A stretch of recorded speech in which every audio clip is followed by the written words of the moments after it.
오늘 우리가 읽은 말씀을 가지고 천국문을 닫는 사람들이라는 제목으로 함께 말씀을 나눌 때 우리에게 깨닫는 은혜가 있게 되기를 주님의 이름으로 축원합니다. 요즘은 농어촌진흥공사에서 수로를 잘 내놔가지고 비가 많이 안 와도 언제든지 물을 끌어다 댈 수가 있습니다. 그런데 불과 얼마 전까지만 해도 우리나라에는 천수답이 참 많았습니다. 그래서 하늘에서 비를 내리지 않으면 때가 돼도 파종도 못하는 그런 일들이 있기도 했습니다. 그래서 이 고구 때가 되면 그 전에 물기를 봄에 잘 물꼬를 터주는 것이 중요합니다. 그러면 비가 내릴 때 그 물기를 따라서 이 물꼬가 트이면 그 논에 물을 댈 수 있기 때문에 그러죠. 그래가지고 농부들은 때때로 이 물꼬 트는 일 때문에 싸우기도 했습니다. 옛날에 참 많이 그랬어요. 막 우리 막아놓으면 저쪽 뜨고 또 밤에 또 가서 해놓으면 또 다음날 아침 보면 이렇게 돼 있고. 그래서 서로 왜 그러냐, 물이 들어와야 농사를 짓거든요. 그러니까 이 물꼬 갖고 많이 싸운 것이죠. 여러분, 오늘 우리나라에도 우리 모든 국민들이나 우리 모든 사람들이 정말 기름지고 어떤 복되고 안정된 생활을 하려면 이 하늘의 은혜와 축복의 물꼬가 잘 트여 있어야 한다고 믿습니다. 그래야 우리의 미래가 있고 장래가 있는 것인데, 과연 오늘 우리가 이 세상의 모습을 보면서 또 이 사회의 정치나 이런 모든 안보 경제 이런 모습을 보면서 우리에게 과연 미래가 있는가, 희망이 있는가, 우리 젊은이들에게 내일에 대한 어떤 붙잡을 수 있는 그런 미래가 있는가, 참 이런 생각을 조심스럽게 해봅니다. 그런데 여러분, 예수님은 분명히 지금까지 우리가 마태복음을 통해 보아온 말씀에 의하면 하늘과 이 땅의 물꼬를 터가지고 예수님이 이 땅에 오심으로 하늘의 천국의 축복이 이 땅에 그대로 흘러들어오고 넘치도록 그렇게 길을 트신 분이 바로 예수님입니다. 그래서 예수님으로 인해 이 땅에는 이미 하나님의 이 천국의 은혜가 콸콸콸 흘러 넘칠 수 있는 모든 조건을 다 갖추고 있는 것이죠. 그래서 예수님은 이러한 표현을 천국은 침노를 당하고 있다, 이런 표현을 썼습니다. 천국은 침노를 당하고 있다.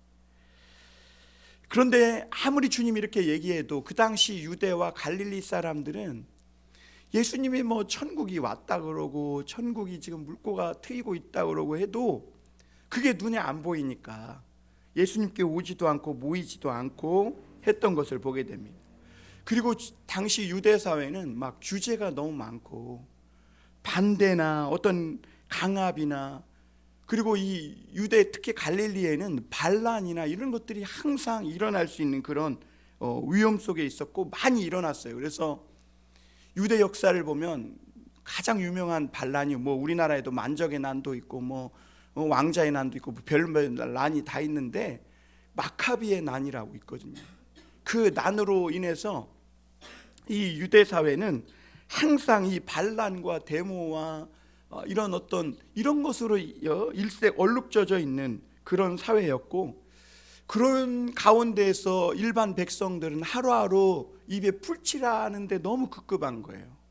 그래서 우리가 옛날에 포도원에 비유해 보면 그 포도원에서 일을 못하면 가족을 먹여 살릴 수가 없으니까 저녁이 다 되도록 집에 들어가지도 못하고 소송되던 그런 사람들이 있었다는 것이 그 당시 유대 사회가 어떠했는지를 여실히 보여줍니다. 그리고 유대 사회가 많은 사람들이 질병의 문제로 또 귀신 들린 이런 어떤 정신적인 문제로 무엇보다 가장 사람들을 두렵게 했던 건 전쟁의 소문이에요. 그래서 이 전쟁의 소문으로 인해 사람들은 입에 풀칠하기도 바쁜데 불안과 하루하루 두려움 속에서 그렇게 살아가고 있었다는 겁니다. 이런 정황 속에서 이 예수님이 하신 말씀을 좀 보면요, 이 주님이 하신 말씀과 예수님이 오늘 하신 말씀과 유대와 이 갈릴리 사람들이 처한 상황은 너무 극단적으로 다른 것 같다는 생각을 하게 됩니다. 예수님은 천국이 왔다 그래요. 예수님은 지금 이제 물고만 트면 천국의 은혜가 콜콜콜 넘칠 수 있는 그런 상태라고 말씀하세요. 그런데 지금 유대 사회는 너무 지금 강압과 규제, 압박과 반란과 또 가난과 질병과 정말 도처에 어떤 희망이라는 그런 빛이 바늘구멍만큼도 보이지 않는 그런 현실 속에 있는 겁니다. 그럼 도대체 누구의 말이 맞는 건가요? 예수님의 말씀이 맞는 건가? 지금 유대인들이 처한 상황이 맞는 것이냐 하는 것이죠. 여러분, 저는 오늘 이 말씀을 이렇게 찬찬히 준비하면서 우리가 오늘 처한 현실과 너무나 똑같구나. 여러분, 우리나라가 지금 내리막길을 걷고 있잖아요. 물론 전 세계가 내리막길이지만 인플레이션 뭐 다 무섭지만 스태그플레이션, 이 어려운 상태가 쭉 가는 게 이게 정말 어려운 거라는 거죠. 일본이 힘을 못 쓰고 있는 이유가 그 너무 경제적인 어려움이 오래 가니까 그런 거거든요. 그러니까 물가는 인상 계속 뛰는데 일본인들의 삶은 그대로이니까 점점 어떻게 되는 거예요? 삶이 쪼그라드는 것이죠. 오늘날 우리의 현실이기도 해요. 코로나의 뭐 영향도 있겠지만 우리나라가 경제적으로 막 그동안 너무 어려웠고 또 지금도 어려워져 가고 있고, 그리고 그동안 우리 국민들이 누렸던 그런 안정과 이 평안함이 점점 깨어져 가고 있음을 느끼게 됩니다. 사람들은 점점 침체되고 학생과 젊은이들과 직장인들은 점점 의욕을 잃어가고 있고, 그리고 많은 이 어린 학생들조차도 엊그저께 우리 해나가 그래요. 아빠, 우리가 직장 들어갈 때는 들어갈 직장이 없대요. 막 이러는 거예요. 하나님을 믿어. 세상의 직장을 믿지 말고 기업가들 믿지 말고 하나님을 믿어. 그럼 하나님이 글로벌 회사로 널 넣어줄 수도 있어. 하나님을 믿어. 여러분, 오늘 우리가 앞으로 어떻게 살아남아야 할까? 사실 그거 아니겠어요, 고민이? 그렇죠? 앞으로 어떻게 살아남을까? 우리가 이 코로나가 지나면 다 좋아질 걸로 생각했는데 그것도 아니잖아요. 어떻게 살아남고 어떻게 살아가야 할까? 여러분, 오늘 그 해답을 성경 말씀에서 찾을 수 있기를 바랍니다. 첫 번째로, 예수님은 모세의 자리에 우리의 미래가 달려있다, 이렇게 말씀합니다. 같이 해볼까요? 외람 때죠. 모세의 자리. 오늘 이 모세의 자리가 어떤 자리인지를 이해하는 것이 굉장히 중요합니다.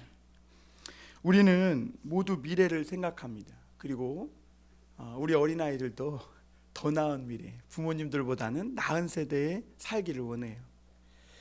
그런데 이런 일들이 개인의 노력과 능력으로만 되지 않을 때가 있어요. 어떤 나라에서는 개인이 열심히 하고 노력하면 얼마든지 꿈과 미래가 열리고 기회가 와요. 그런데 어떤 나라에서는 열심히 하고 몸부림치지만 오히려 그것이 기회의 문이 닫히고 반역자로 몰려가지고 체포당하고 죽는 일까지 발생해요. 여러분, 미국이 총기 사고가 참 요즘 많이 나는데 그래도 미국은 기회의 나라입니다. 한때 아메리칸 드림이라는 말도 있었는데 지금은 뭐 코리안 드림, 이래서 외국 노동자들에게 한국이 인기가 많다는 거예요.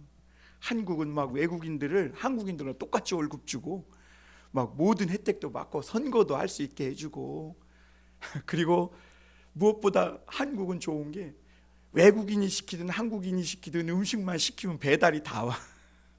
그러니까 앉아서 막 자기네들 나라처럼 뭐 먹을 거 찾으러 갈 필요도, 너무 좋다는 거죠. 그런데 여러분, 오늘 그런데 이 미국이라는 나라가 물론 이런 총기 사고도 많지만 정말 이 우리나라의 그 못 살던 시절에 미국으로 그런 꿈을 가지고 열심히 노력해서 미국에서 우리 재미교포들이 어떤 꿈을 이루는 모습들을 많이 본 것이 사실입니다. 그런데 독재 국가는 그 반대죠. 오히려 개인이 노력하면 노력할수록 이 독재 국가, 공산주의 국가에서는 개인이 어떻게 해요? 오히려 더 이 위험해지고 반역자로 이 몰리고 죽임을 당할 수 있는 상황이 벌어지는 것이 현실입니다. 그런 국가에서는 어떻게 해야 되냐? 독재자가 하는 대로 맹목적으로 막 이념을 찬양해야 돼. 그래야 살아남아요. 비굴하든 비겁하든 무조건 충성하고 맹목적으로 따라가야, 그 편이 돼야 살아남는 것입니다. 그게 북한, 중국, 러시아 같은 나라에 다 그래요. 거기에서는 뭐 그 당, 공산당이 이야기하는 반대 이야기만 하면요, 쥐도새도 없이 사라져버려요. 쥐도새도 없이. 그러니까 그런 나라는 절대로 기회의 나라가 아니고, 개인의 능력이 있고 막 개인의 자유가 넘치면 넘칠수록 죽을 위험이 많은 나라예요. 그런데 중요한 것은 그러면 우리나라는 어떠하냐? 우리나라는 어떠하냐? 여러분 어떤 것 같아요? 우리나라 기회의 나라입니까? 아직까지는 좀 그런 것 같기도 해요. 그런데 언제부턴가는 그 중간에 있는 것 같은 느낌을 받아요. 중간에 있는 것 같아요. 그래서 전에는 우리나라도 기회의 나라여서 막 아무리 가난해도 개인이 열심히 노력하고 공부하고 하면 얼마든지 학자가 되고 사업가도 되고 심지어 정치인이, 법조인이 되기도 했었습니다. 그런데 요즘을 보면 많이 달라진 것 같다는 생각이 듭니다. 타고난 부모 찬스도 잘 써야 되고, 무엇보다 편을 잘 선택해야 돼요. 편을. 비굴하든 뭐하든 옳든 그르든 편을 잘 선택해야 살아나. 그리고 떼쓰고 억지라도 부려야 뭐 콩고물이라도 먹지. 그러지 않으면 요즘 사회는 아무것도 없다. 이거 우리나라가 언제부턴가 떼쓰고 억지 부리는 사회가 된 거죠. 그러면 여러분, 우리의 장래, 우리의 미래는 누구의 손에 달려 있을까 하느냐는 것이죠. 우리나라가 막 주변에 그런 러시아, 중국의 손에 달려 있는가? 많은 사람들이 막 마치 우리나라의 운명이 중국에 달려 있는 것처럼 막 찍소리도 못하고 그래요. 또 미국에 달려 있는 것처럼 막 이게 찍소리도 못해. 여러분, 우리나라가 뭐 북한 김정은에게 달려 있는 것도 아닌데, 북한 뭐 김정은이 막 우리나라를 향해 험악한 말을 해도 한마디도 못해. 믿음이 없어서 믿음이. 여러분, 오늘 예수님은 당시 유대인들, 우리와 똑같은 상황에 처했던 그 유대인들에게요, 말씀해 주셨는데, 그 말씀 속에서 오늘 우리의 현실을 어떻게 타개하고 우리의 미래가 사는 길을 갈 수 있느냐 하는 것을, 그 해답을 얻을 수 있는 겁니다. 예수님은 굶주리고 억압받고 늘 반란이 일어나는 이 유대 갈릴리 사람들에게, 야, 너희는 장래가 없어, 끔찍해, 너희는 이제 미래가 비참할 거야, 이렇게 부정적으로 얘기하지 않고 굉장히 긍정적인 말씀을 하시면서 너희에게 천국이 왔다, 이렇게 말씀하셔요. 천국이 왔다. 툭하면 싸우고 툭하면 반란 일으키고 툭하면 시위하는 그런 유대, 그래서 늘 불안정한 그 유대 사회, 갈릴리 사람들에게 희망의 말씀을 주셨다는 것이죠. 하나님은 오늘 저와 여러분들에게, 또 하나님을 이 시간 바라보는 이 한국 땅의 모든 그리스도인들에게 예수님은 똑같이 희망의 말씀을 주시는 줄 믿습니다. 그래서 예수님은 그 증거로 하도 못 믿으니까 막 맹인의 눈을 떠서 보게 하시고, 병자를 치료하시고, 걷지 못한 자들을 걷게 하시고, 귀신을 내쫓으시고, 이런 일들을 많이 행해 주신 거예요. 그래서 희망이 없어 불안에 떠는 이 갈릴리 사람들, 그리고 유대인들에게 아무리 정치가 험악하고 아무리 강압과 어떤 반란과 시위가 계속되고 있어도 너희에게는 이미 천국이 왔다, 그러면서 희망을 주고 계십니다. 그러면 이 말씀을 들은 유대인들과 갈릴리 사람들은 어떻게 해야 될까요? 회개해야죠. 회개하라, 천국이 너에게 가까이 왔다 하셨잖아요. 회개하라. 회개는 뭐예요? 믿는 것을 바꾸는 거예요.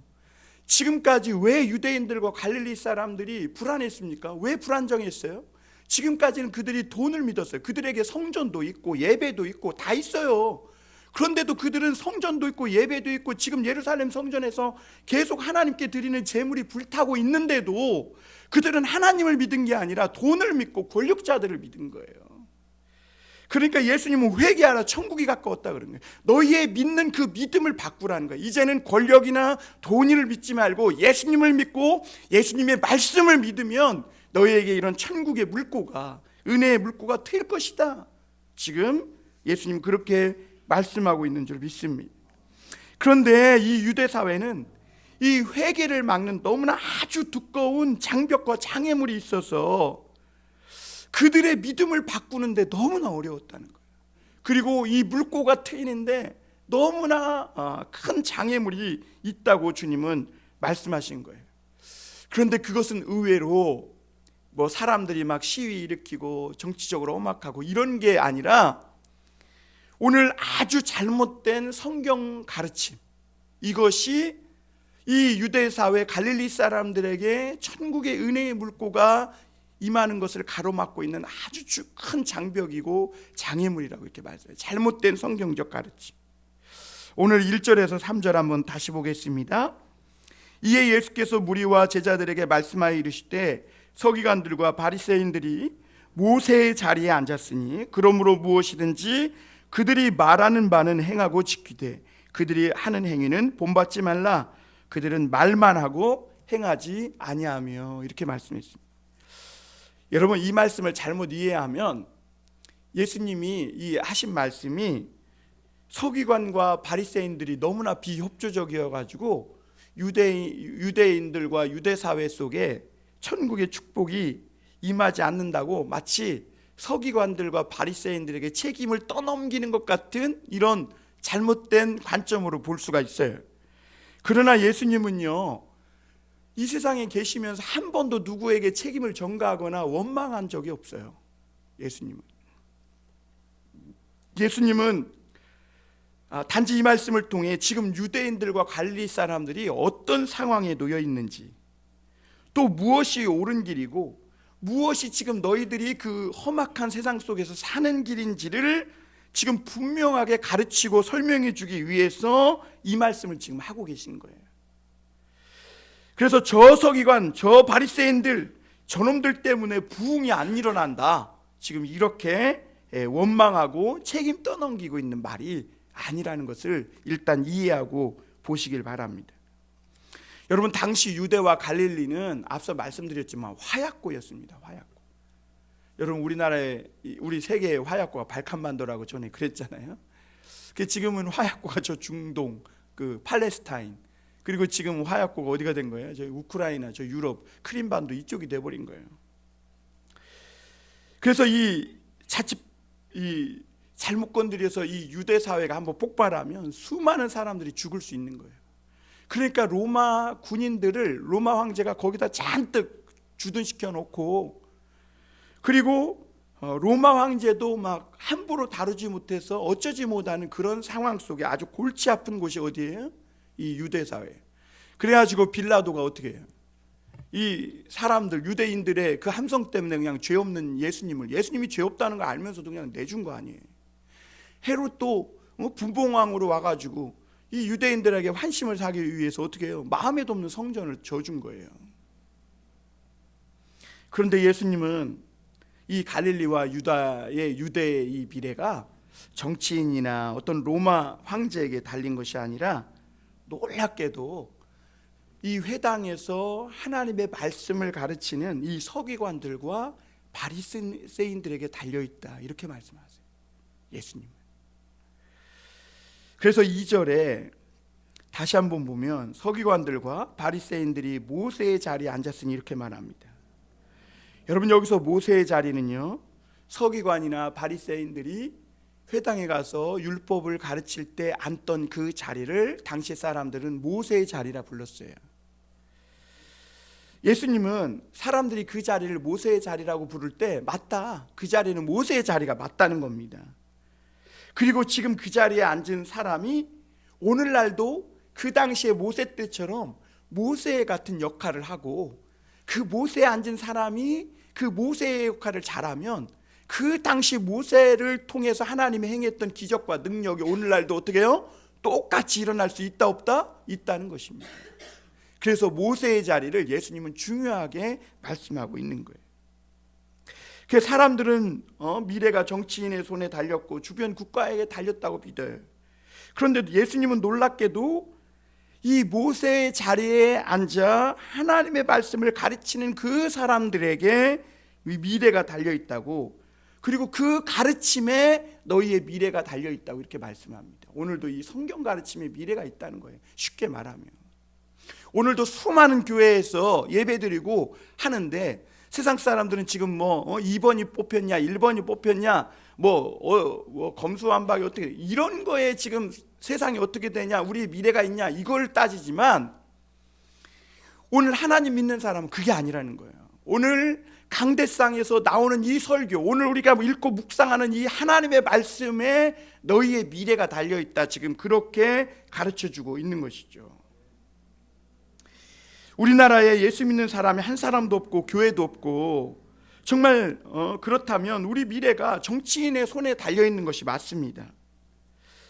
그런데 이 땅에 하나님을 정말 믿는 사람이 있고 교회가 있고 기도하고 있고 예배드리는 그런 사람들이 있다면 문제가 달라진 겁니다. 그 교회로 모인 강단의 이 설교, 기도, 그리고 거기에 모인 장로들과 권사 성도들이 정말 그들이 어떻게 하나님의 말씀을 듣고 그 믿음에 반응하고 살아가느냐에 이 미래가 달려있다고 주님은 말씀하고 있는 줄 믿습니다. 여러분, 모세가 누굽니까? 모세는 애굽에서 노예라서 사는 백성을 지팡이 하나로 구출해서 데리고 나온 사람입니다. 여러분, 뒤에 대기업이 있어가지고 많은 돈을 후원해 준 것도 아니에요. 군대가 주둔해 있었던 것도 아니에요. 그냥 지팡이 하나 들고 애굽에 가서 애굽의 바로의 노예로 있던 백성들을 데리고 나온 겁니다. 건져낸 거예요. 홍해가 가로막고 있을 때 모세는 지팡이 하나로 홍해에 길을 내고 그 길로 백성들이 건너게 한 거예요. 길 없는 곳에 길을 낸 거예요. 광야에서 물이 없어 목말라 죽게 되었을 때 지팡이로 물을 내가지고 목마른 백성들이 그 물을 먹고 반석을 쳐서 나오는 물로 살 수 있도록 한 것이죠. 여러분, 사람들은 이 회당에서 성경 가르치는 사람의 이 자리를 모세의 자리로 불렀는데 예수님은 그게 맞다고 하셨고, 그리고 지금도 모세가 행했던 그 능력이, 기적이 너희에게 일어날 수 있다고 하시면서 지금 우리 미래는 이 강단에서 선포되는 이 말씀, 기도에 달려 있다고 오늘 우리에게 중요한 사실을 깨닫게 해주는 것이죠. 여러분, 이것이 믿어집니까? 여러분, 우리 믿는 사람들만큼이라도 달라야 되는 거예요. 믿는 사람. 예수님은 지금 그것이 사실이래요. 그것이.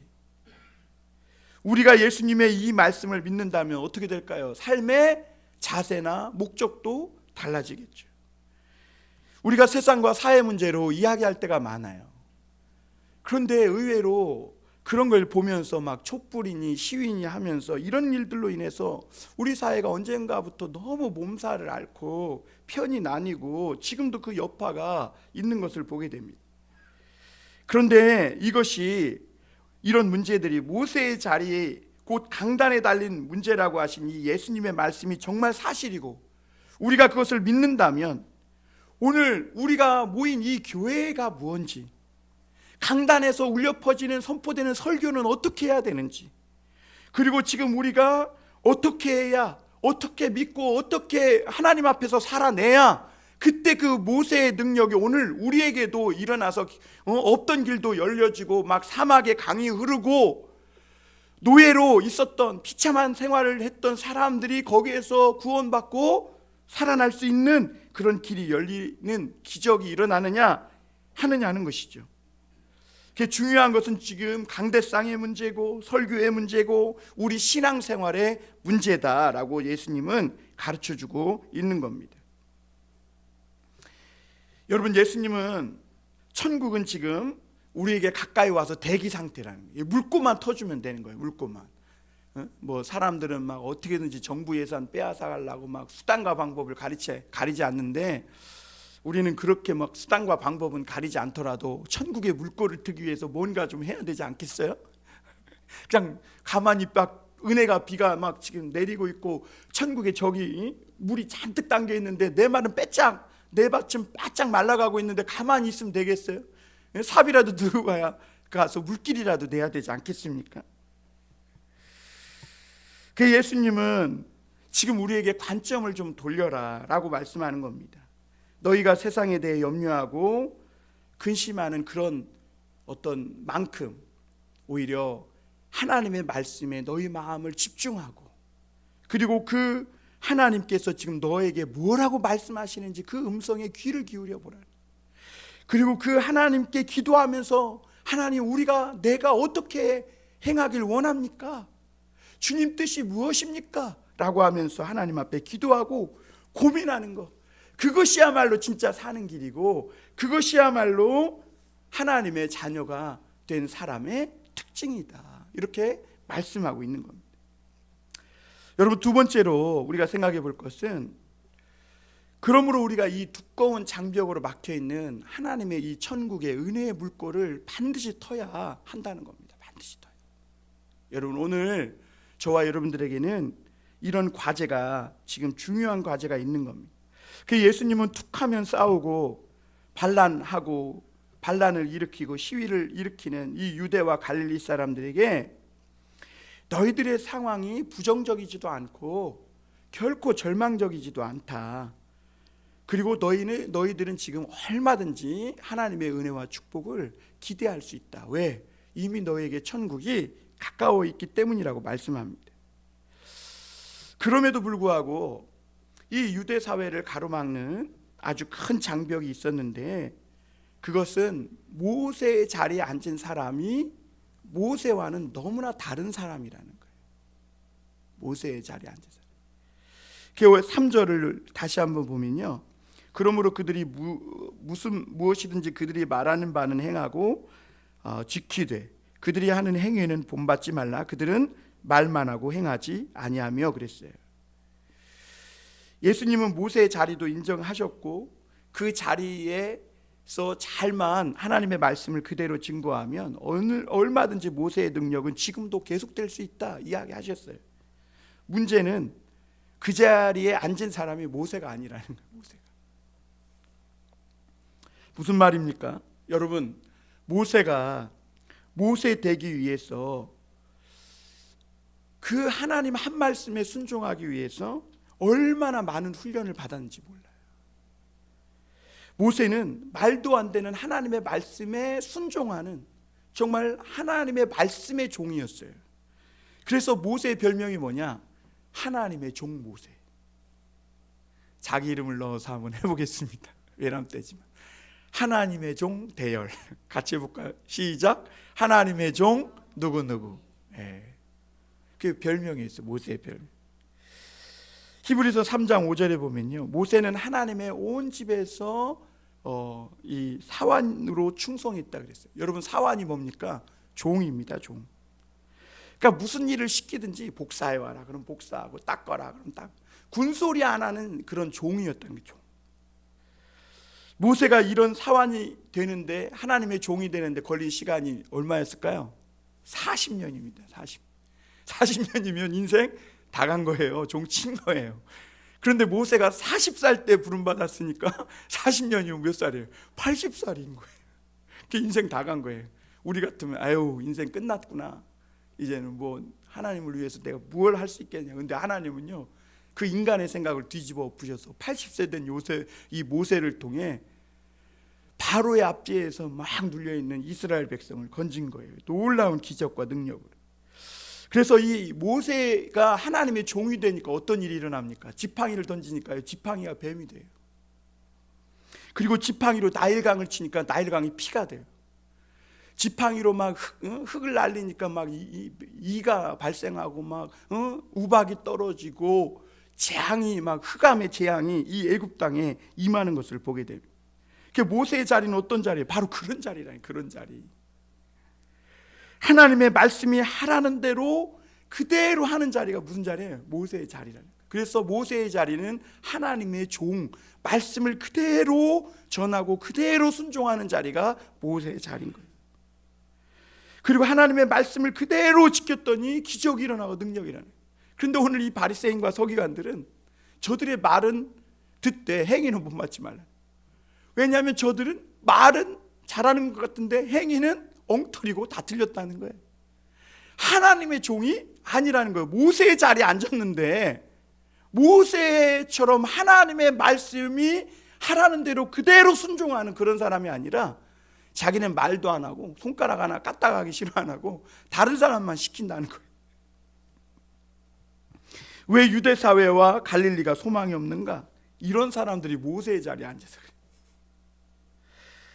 그러니까 모세의 자리에 앉긴 앉아서 막 성경을 가르치는데 삶은 모세 같지 않은 거예요. 삶은 앉기는 모세의 자리에 앉아서 하나님의 말씀을 전하지 않고 늘 자기 생각만 떠들어요. 여러분, 모세의 자리는 하나님의 말씀을 그대로 흘려보내는 자리인데 거기서 자기 사상을 얘기하면 어떻게 되는 거예요? 교회에서 목사가 쫓겨나도 사람 눈치 보지 말고 하나님 말씀을 그대로 전해야지. 세상의 복 이야기만 하고 사람들 가려운 귀만 살살 긁어주고 사람들이 막 누구에게나 다 욕망이 있잖아요. 욕심 있잖아요. 그거 부풀려주는 말. 그래서 막 언젠가 뻥 터져가지고 문제가 일어나는 거 아니겠어요? 그러니까 천국의 물꼬가 막혀가지고 진짜 하나님의 은혜가 흘러들어오지 못하는 것이 진짜 문제라는 거예요. 그래서 예수님은 무엇이든지 그들이 말하는 바는 행하지만 지키지만 그들이 하는 행동은 절대 본받지 말아라, 이렇게 얘기해요. 이렇게. 그리고 그들은 항상 이렇게 말한다는 거예요. 우리는 하나님을 잘 믿어야 돼, 성경을 잘 배워야 돼. 그 말은 맞다는 거예요. 그런데 그들은 실제 삶에 각계전투로 들어가 보면 실제 삶에서는 엉터리라는 거예요. 손 하나 까딱하기 싫어한다. 높아지기 좋아하고 랍비라, 지도자라, 아버지라, 이런 시장에서 문안받고 경문이 뭐냐면 이스라엘 바리새인 사두개인 이런 사람들은 여기다가 이렇게 해서 띠 해가지고 마치 성냥갑처럼 이렇게 어떤 함을 딱 메고 다녔거든요. 거기에 뭐가 들어있냐? 하나님 말씀이 들어있는 거예요. 딱 열면 하나님 말씀이 있는 거예요. 그 옷을 길게 해요. 왜요? 그렇게 보이는 거죠. 시장의 한복판에서 기도해요. 주여, 막 옛날 박정훈이 무슨 뭐에서 막 실컷 도둑질 해놓고 성전에 와서 오 할렐루야 주여 이런다는 거죠. 예수님이 지금 실제로 말하면 그런 말씀을 하고 있는 거예요. 그런 말씀을 지금. 요즘은 지식을 많이 가지면 마치 그 사람이 성공한 것처럼 여깁니다. 그런데 여러분, 지식이 통하지 않는 것이 있죠. 그게 뭐예요? 이 실전에서 어떤 수영을 배운다거나 피아노를 친다거나 이런 거는요, 지식을 음악 이론을 막 띄고 화성학을 막 전공하고 체육학을 전공했어도 실제 물속에 들어가서 막 물속에 있으면서 물 먹고 거기서 견디고 살지 않으면 절대로 수영을 할 수 없는 것이죠. 그런데 여러분, 이 하나님의 말씀이 이론이나 아카데믹보다는 사실 실기에 훨씬 더 가까운 거라는 거죠, 사실은. 그래서 성경 말씀은 이론 배우거나 달달달 외운다고 성경 말씀 몇 장 몇 절, 물론 그거 중요해요. 그거 나쁘다고 얘기하는 게 아니에요. 근데 그런 말씀 많이 외운다고 그렇다고 하나님의 능력이 나타나는 게 절대 아니라는 거예요. 여러분, 서기관 바리새인들은요, 모세오경을 글자 하나 토시 하나 다 틀리고 다 외웠습니다. 안 틀리고. 그래서 모세오경이요, 구전으로 기록된 거예요. 구전이 흘러오다가 나중에 그게 기록된 겁니다. 모세오경이 창세기, 출애굽기, 레위기, 민수기, 신명기, 이 엄청난 성경들이요, 그 달달달 외운 걸로 의해서 나중에 그것이 책으로 기록된 거거든요. 그런데 이 하나님의 말씀은 그렇다고 능력이 나타나는 것이 아니라는 겁니다. 여러분, 어떤 정말 진중한 철학자는요, 철학이 이 변론하기 득세하면서 죽었다, 이런 말을 했어요. 왜냐하면 철학이라는 것은 인간이 삶의 문제를 가지고 막 고뇌하며 고민하는 건데, 언제부터는 말 잘하는 거, 이 변론 잘하는 거 이러면서 철학이 이 이론만 남고 실제로는 아무 쓸모없는 학문처럼 되어버렸다, 이런 말을 한 것을 보았습니다. 여러분, 천국은 절대로 어려운 학문을 배워야 가는 곳이 아닙니다.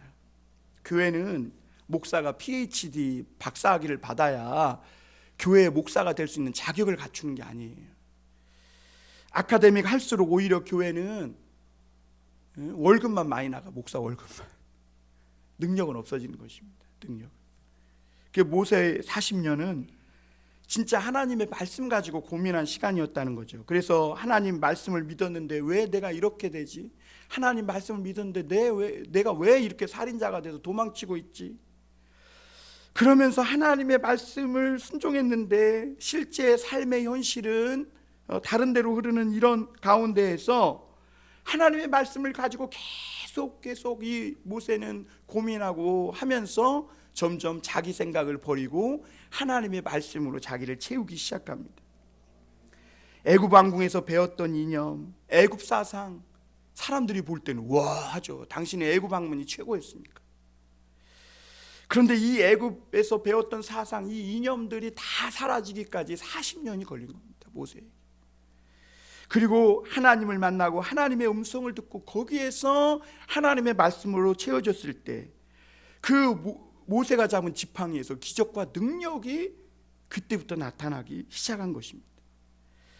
예수님 당시 서기관과 바리새인들은 뭘 배웠는가? 자격증 공부만 하고 안수를 받은 거예요.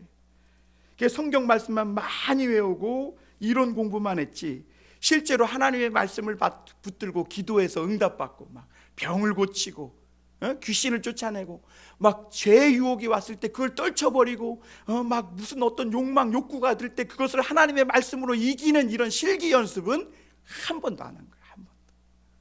그러니까 하나님의 말씀이 머릿속에는 잔뜩 들어있는데 실제로 죄의 유혹이나 어떤 욕망이 올 때 하나님의 말씀으로 이겨본 이 실습을 한 번도 안 해본 거예요. 근데 실제 신앙은 그런 것이죠. 그러니까 그 사람이 아무리 많은 말을 쏟아내는데 실제로 능력은 아무것도 안 나타나. 성도들의 삶이 변하지 않아요. 교회가 새로워지지 않아요. 죄악이 그대로 있고 유혹이 그대로 있고 헛된 욕망이 교회에 그대로 있는 거예요. 그러니까 아무런 기적이 교회를 통해 안 나타나는 거예요. 오늘날 성도들은 이 죽고 사느냐의 문제를 가지고 씨름합니다. 오늘 여러분 일주일 동안 살면서 얼마나 피곤한 가운데 나왔습니까? 그런데 그럼에도 하나님 말씀 붙들고 기도하고 또 일주일을 살아갔더니 새 힘이 돋고 기적이 일어나더라는 거죠. 안 될 것 같은데 되더라는 이런 놀라운 일들이 내 삶 속에 체험되더라는 거죠. 이것이 정말 살아있는 신앙인 줄 믿습니다. 서기관과 바리새인들은 하나님 말씀을 달달 외우는 달변가였지만 실제로는 이런 것을 한 번도 실습해 본 적이 없는 것이죠. 그러나 모세는 40년 가지고 넘어지고 40년 동안 하나님 말씀 가지고 넘어지고 깨지고 고민하면서 돌아다니다가 하나님의 말씀을 만났고 그 말씀 앞에 무릎을 꿇었을 때 지팡이를 던지니까 뱀이 돼요. 그러니까 하나님이 뱀 꼬리를 잡아라. 그러니까 꼬리를 잡아요. 여러분 하나님이 뱀 꼬리를 잡으라 그런다고 뱀 꼬리를 잡으면 어떻게 되겠어요? 당연히 물리죠. 땅꾼은 절대 뱀 꼬리 안 잡습니다. 그렇죠? 이렇게 해가지고 뭐 있어요 도구. 그걸로 뱀 대가리부터 눌러가지고 대가리 잡지 절대로 꼬리 안 잡습니다. 이건 세상의 그 합리적인 이론에 안 맞는 겁니다. 그런데 하나님이 그럼에도 불구하고 꼬리를 잡아라. 그런데 그 꼬리를 잡으니까 어떻게 되는 거예요? 그것이 도로 지팡이가 된 거예요. 모세가 그렇게까지 하나님의 말씀 있는 그대로 순종하기까지 40년이 걸렸다는 거예요. 40년. 자기의 전제가 깨지고 자기 주장이 깨지고 자기가 하나님의 말씀의 종이 되는데 40년이 걸린 겁니다. 여러분 모세가 지팡이를 던졌을 때 바로 옆에 있었던 애굽 주술사들도 지팡이를 던졌어요. 막 뱀이 됐거든요. 다. 그러니까 막 이 바로왕 앞에가 다 뱀천지가 된 거예요. 모세의 지팡이도 뱀, 주술사들이 던진 것도 뱀. 그런데 모세의 지팡이가 된 뱀이 이 주술사들의 뱀을 어떻게 해요? 잡아 먹어버리는 거예요. 그런데 여러분 서기관과 바리새인들이 아무리 지팡이를 가지고 말씀의 지팡이를 가지고 때려도 이런 기적들이 안 나타나니까 어떻게 되는 거예요? 사람들에게 자꾸 규제를 만들고 사람들만 좁히고 있는 거예요. 그리고 여러분 현실은 어때요? 우리가 살아가는 현실은 뱀이 우글대잖아요. 이 뱀 저 뱀 막 많습니다. 그런데 하나님의 말씀에 능력이 없으니까 다 이 뱀에게 물려 죽고 저 뱀에게 물려 죽고 이러는 것이죠.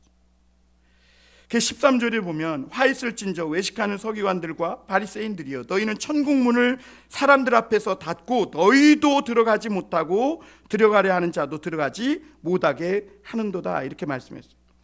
천국의 물꼬를 터서 은혜와 축복이 쏟아지고 천국에 들어가게 해야 되는데 이 바리새인과 서기관들은 모세의 자리에 앉아서 자기도 못 들어가고 남도 못 들어가게 하고 있다는 거예요. 지금도 예수님은 모세의 자리가 있고 그 능력이 계속되고 있는데 그 자리에 앉은 사람들이 모세가 아니라는 거예요. 그리고 그 사람들이 하는 말씀이 모세의 말씀이 아니라는 거죠. 그 사람들은 자기밖에 몰라요. 자기 돈밖에 몰라요. 자기 자리밖에 생각하지 않아요. 그 자리를 지키기 위해서는 무슨 일이든 해요. 그러면 유대 사람들은 그런 상황에서 어떻게 해야 됩니까? 이제는 모세 자리에 연연해 하지 말고 다른 모세를 찾아야 돼요. 그런데 모세보다 더 큰 모세가 나타났는데 누구예요? 예수님이 오셨어요. 그러면 이제는 이 예수님 모세의 자리에 연연해 하지 말고 이 예수님을 직접 만나서 예수님께 은혜 받고 막 해야 돼.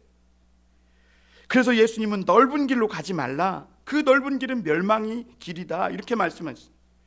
그런데 사람들은요, 이 아무도 가지 않고 협착하고 좁은 길은 싫어해요. 그런데 예수님은 오늘 너희가 그런 길로 가지 말고 좁은 길로 가라. 광야의 길로 가라. 거기서 너희가 하나님을 만나고 다른 모세 예수님을 만날 수 있다. 지금 이렇게 말씀하고 있는 것이죠. 예수님은 유대의 문제는 반란이 계속 터지고 병자들이 많아지고 막 경제가 추락하고 주변 세계가 험악해지고 이런 게 문제가 아니라 모세의 자리가 막힌 것이 문제라는 것이에요. 그런데 이 모세의 자리를 뚫어줄 분이 오셨는데 그분이 누구예요? 예수님이라는 겁니다. 오늘 우리 상황도 똑같습니다. 강단에 말씀이 막혀 있는 거, 그 자리에 사람들이 연연해하고 강단의 자리에 앉아서 사람 눈치 보고 실습도 하나도 안 돼 있는 그런 말씀을 가지고 이 세상에서 싸워 이겨야 되는데 그런 말씀을 가지고 이론만 가지고 희미하고 모호하게 전하다 보니까 그 말씀이 뱀도 안 되고 우박도 안 떨어지고 나일강에 피도 안 변하고 아무것도 안 되는 거, 그것이 지금 문제라고 하고 있는 것이죠. 우리 잠깐 한 가지만 더 보면 우리의 길은 그럼 어디에 있는가? 예수님은 잘못된 모세의 자리의 특징을 말하면서 형식과 격식을 너무 좋아하는 것이 문제다, 이렇게 말씀하셨어요. 그래서 5절 7절에서 보면 그들이 모든 행위를 사람에게 보이고자 하나니, 여러분 사람에게 보이고자 하는 게 뭐예요? 격식이잖아요. 그리고 경문띠를 넓게 하며 옷수를 길게 하고 잔치의 윗자리와 회당의 높은 자리와 시장에서 문안받는 것, 사람들에게 랍비라 칭함받는 것을 좋아한다, 이렇게 말씀했어요. 여러분 우리가 형식이 전혀 없을 수가 없어요. 형식이 중요하지 않다고 해서 결혼도 안 하고 결혼식도 안 하고 장례식도 안 하고 그냥 장사 치르고 그냥 혼인 동거하고 살 수는 없는 것이죠. 교회도 마찬가지입니다. 그러나 여러분 정말 형식과 격식이 없을 수는 없지만 거기에 치우치고 집착하는 것은 더 위험하다고 주님은 말씀하고 있는 거예요. 교회도요, 하나님의 진정한 말씀이 없으면 뭐에 집착하냐면 형식과 외모에 집착해요. 그리고 막 교회를 크게 하고, 이 말씀이 있으면 속이 꽉 차 있으면 밖으로 드러나는 거, 물론 우리가 기본적인 형식과 격식은 갖추지만 이게 그렇게 중요한 것은 아니거든요. 그런데 여러분 사람들이 약하니까 때로는 형식과 격식이 필요할 때도 있는 것이죠. 그러나 거기에 너무 집착하면 오히려 그것이 더 위험하다. 그 교회는 심플해야 되고 목사는 커리어가 너무 많으면 안 되고 너무 이런 많은 무슨 감투를 쓰면 그것이 오히려 독이 된다는 겁니다. 그리고 서기관과 바리새인들은 훈련을 많이 시켰습니다. 근데 훈련의 목적이 뭐냐? 하나님의 사람을 만드는 것이 아니라 자기 사람을 만드는 거예요. 여러분 왜 서기관들과 바리새인들이 훈련을 많이 했을까요? 여러분 훈련을 할 때 규칙을 많이 만들고 막 난코스를 만들어요. 그러면 그 프로그램에 집어넣으면요, 서기관과 바리새인들은 손 하나 까딱하지 않고 자기 사람을 만들어낼 수가 있거든요. 그런데 이 서기관들과 바리새인들의 이 훈련이 얼마나 철저한지 금식과 막 이 철야 기도와 그리고 철저한 11조와 막 신앙생활에도 점수를 매겨. 그래갖고 이 사람은 장로가 될 수 있냐 없냐 막 이러면서 막. 그런데 여러분 그렇게 해서 하나님의 사람을 만들면 좋은데 자기 사람을 만든다. 자기 말만 듣게 하는. 그리고 또 얼마나 그것이 열정인지. 이 제자훈련을 글로벌한, 저 바다 너머까지 가서 글로벌한 제자훈련을 해가지고 자기도 천국문에 못 가고 다른 사람도 천국문에 못 가는 배나 지옥 자식을 만든, 정말 이 말씀이 우리가 새겨드려야 할 말씀인 거죠. 여러분 아예 하나님을 모르는 사람이면 그래도 우리가 말씀을 전하면 듣든지 안 듣든지 해요. 그런데 여러분 하나님의 말씀을 잘못 배워가지고 잘못 이런 상이 딱 굳어져 있는 사람은요, 콘크리트처럼, 콘크리트는 한번 굳어지면 다시 쓸 수 없잖아요. 그것처럼 10배나 어려운 겁니다. 예수님 말씀을 절대 안 들어요. 이 서기관과 바리새인들의 가르침을 받은 사람은 절대로 예수님의 말씀을 안 들어요. 왜? 자기 주장이, 자기 생각이 너무 굳어져 있기 때문에 그래요. 그 4절에 보면 이 바리새인들과 서기관들의 교육 방법이 나오는데요, 거기 보면 무거운 짐을 묶어 사람의 어깨에 지우되 자기는 이것을 한 손가락으로도 움직이려 하지 아니하며 그랬어요. 그러니까 이 바리새인들과 서기관들의 교육 방식은 아주 힘들고 어려운 난코스를 정해가지고 그냥 신앙생활을 해서는 안 되고 막 코피가 떠져서 쓰러지기까지. 그래 옛날 목사님들이 하는 말이 성도는 볶아야 한다는 거예요. 무슨 콩도 아니고. 그게 잘 볶을수록 기름이 많이 난대. 쥐어 짜야 된다. 그래서 저는 그 말씀을 들을 때 이게 목사님들이 정말 잘못 배웠구나. 뭐 내가 감히 판단할 것은 아니지. 그래놓고 자기는 손 하나 까딱하지 않고 하나님께 복 받으라고 하면서 성도들만 다 시킨다는 거예요. 그런데 제가 미국 갔을 때 아브라함 목사님이라는 분이 이런 말씀을 하셨어요. 이 성도는 양이니까 양 새끼를 많이 나라는 거예요.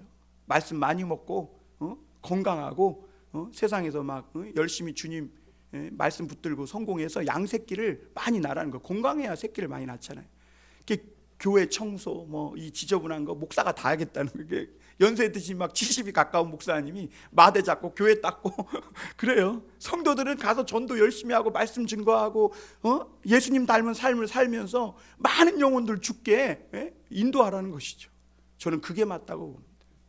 교회에 성도들 하루 종일 붙잡아 놓고 막 이것저것 시키고 막 그거 옳은 게 아니에요. 물론 우리가 어느 정도 하나님 앞에 봉사하면서 헌신하며 성도로서의 어떤 그런 마음, 신앙을 배워갈 수 있는 것도 사실입니다. 그러나 오늘 이런 서기관들과 바리새인들의 이런 교육 방식은 전혀 하나님의 사람을 만드는데 만들기 위한 것이 아니라 자기 말만 듣고 자기에게 충성하는 자기 사람을 만들기 위한 것이라고 주님은 말하고 있는 것이죠.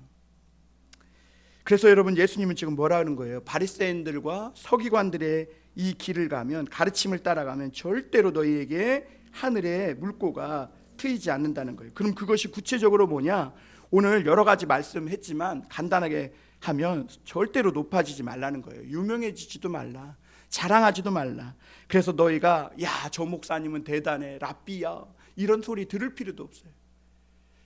여러분, 진짜 능력은 하나님의 말씀을 잘 전하고 그런 소리 안 듣는 것이 능력이에요. 그런 소리 안 듣는 거. 그리고 아버지라 칭함을 받지 말라는, 이 말은 땅에 있는 아버지 존경하지도 말고 뭐 아버지도 부르지 말고 그러라는 얘기가 아니라 너의 미래를 육신의 아버지께 맡기지 말라는 거예요. 우리의 미래는 누구 거예요? 아무리 아들이라도 그 아들의 미래는 누구 거예요? 하나님 것이라는 거예요. 그리고 지도자라 불리지도 말라는 거예요. 우리의 지도자는 유일하게 그리스도밖에 없다는 겁니다.